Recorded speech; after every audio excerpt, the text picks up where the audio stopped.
It was supposed to be a quiet weekend.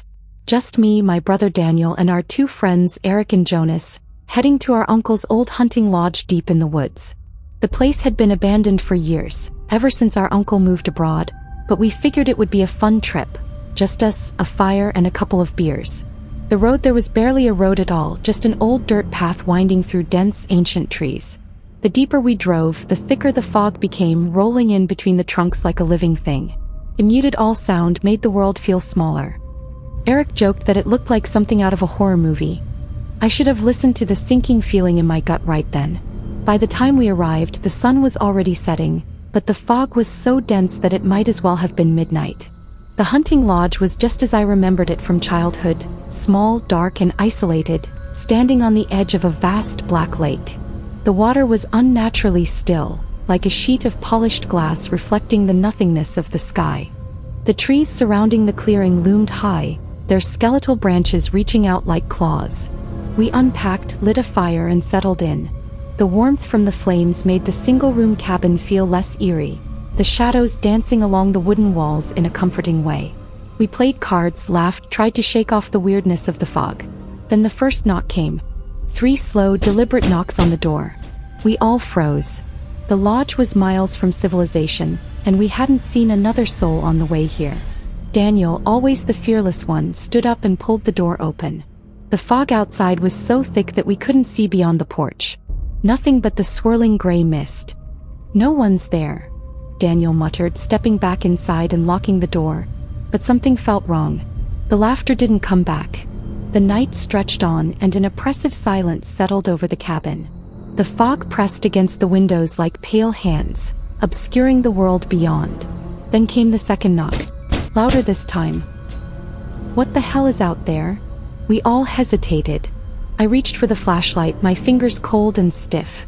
When I flicked it on and aimed it at the window, the beam barely cut through the thick condensation covering the glass. But there was something there. A shape just beyond the porch. Unnaturally tall. Its head was tilted slightly as if listening. I felt sick.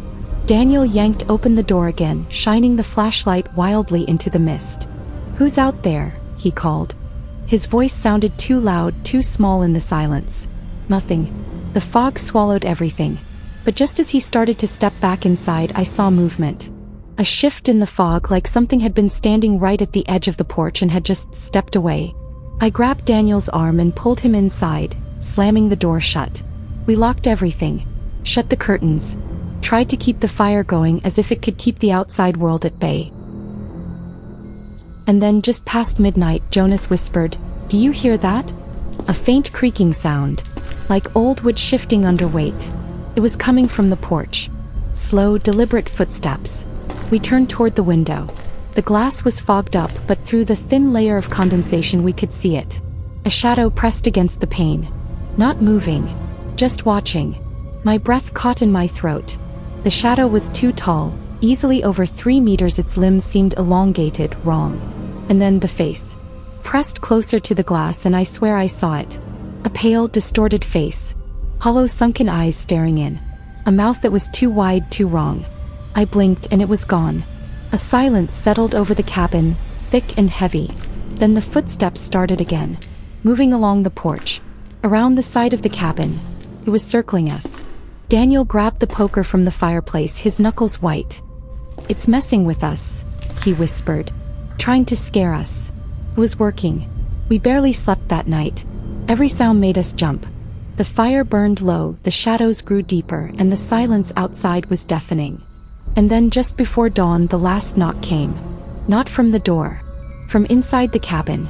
3 slow, deliberate knocks, right against the wall behind us. We spun around. Nothing. Just the bare wooden planks. But we knew what we had heard. Something was inside. That was it. We grabbed our things and ran.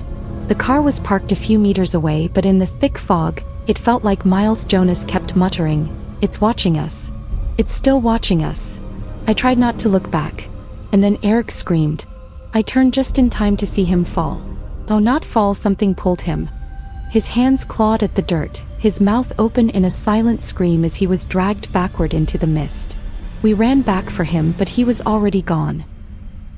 The forest was silent. The fog impossibly thick. No footprints, no signs of struggle, just emptiness. Then we heard it. A whisper. Close.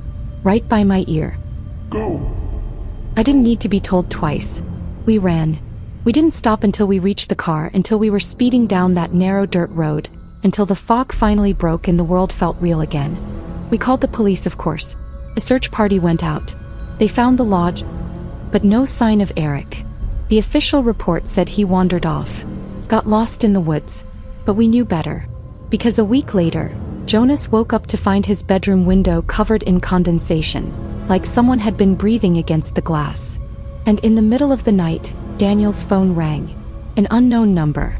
When he answered, there was nothing but silence. And then 3 slow, heavy knocks. Somewhere in the endless fog, it is still watching. And I don't think it's done with us yet. That's it for tonight's tale.